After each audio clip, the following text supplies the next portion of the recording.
नमस्कार, मी Poonam. News uncut मध्ये आपलं स्वागत. या बातमीपत्रात आपण आढावा घेणार आहोत टॉप 10 घडामोडींचा.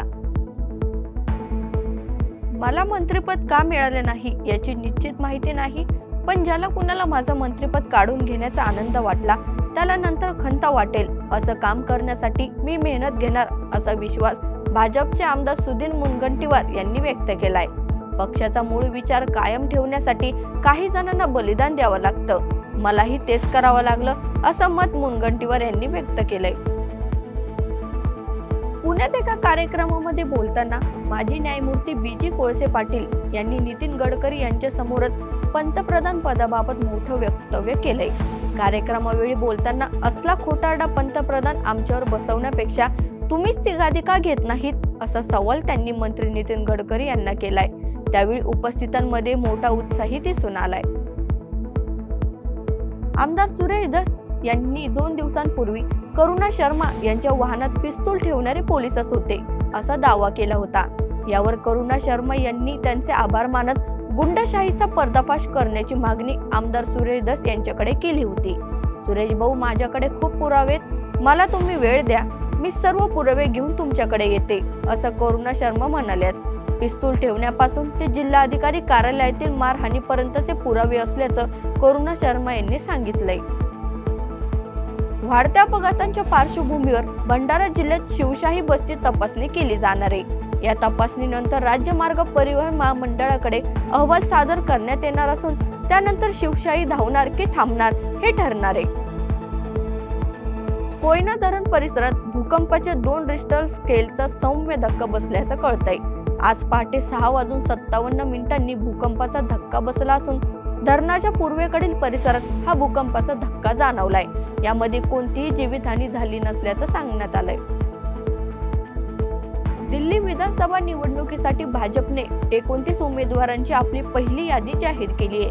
भाजपने दिल्लीचे माजी मुख्यमंत्री आणि आपचे प्रमुख अरविंद केजरीवाल यांच्या विरोधात साहिब सिंह वर्मा यांना तिकीट दिलं असून दिल्लीचे मुख्यमंत्री आतिशी यांच्या विरोधात रमेश बिधुरी यांना मैदानात उतरवले.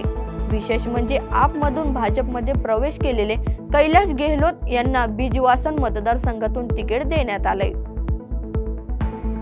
पाकिस्तानच्या बलुचिस्तानमध्ये पुलवामा सारखे आत्मघाती हल्ला झालाय. पाकिस्तानच्या बलुचिस्तानमध्ये शनिवारी संध्याकाळी एका चालत्या बसमध्ये मोठा स्फोट झाला असून या स्फोटमध्ये 8 सुरक्षा कर्मचाऱ्यांचा मृत्यू झालाय तर 40हून अधिक जखमी आहेत. कोरोना महामारीने जगभरामध्ये हाहाकार माजवला होता.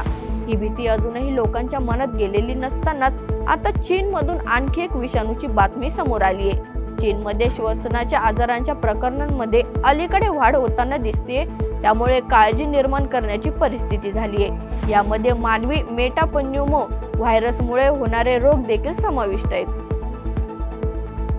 जम्मू काश्मीरच्या बंदीपोरामध्ये भारतीय लष्कराच्या वाहनाचा दरीत कोसळून भीषण अपघात झाल्याची घटना घडली आहे. यामध्ये 4 जवान शहीद झाले असून 2 जवान जखमी झाल्याची माहिती मिळते. जखमी झालेल्या जवानांना तात्काळ रुग्णालयात भरती करण्यात आले. ऑस्ट्रेलियाने टीम इंडियाचा बॉर्डर गावस्कर ट्रॉफीतील 5व्या आणि अंतिम कसोटीतील सामन्यातील 3ऱ्याच दिवशी धुव्वा उडवलाय. ऑस्ट्रेलियाने भारतावर 6 विकेट्सने विजय मिळवलाय. टीम इंडियाने ऑस्ट्रेलियाला विजयासाठी 162 धावांचं आव्हान दिलं होतं. यावर ऑस्ट्रेलियाने हे आव्हान 4 विकेट्स गमावून 27 ओव्हरमध्ये पूर्ण केलंय आणि ऑस्ट्रेलियाने या विजयासह ही मालिका 3-1 अशा एकतर्फी फरकाने जिंकली असून ऑस्ट्रेलियाने 2014-15 नंतर बॉर्डर गावस्कर ट्रॉफीवर नाव देखील कोरलंय आणि टीम इंडियाचा या पराभवासह वर्ल्ड टेस्ट चॅम्पियनशिप फायनलच्या शर्यतीतून पत्ता कट झालाय. या बातमीसह वेळ झाली टॉप 10 मध्ये इथेच थांबायची. पाहत रहा न्यूज अनकट.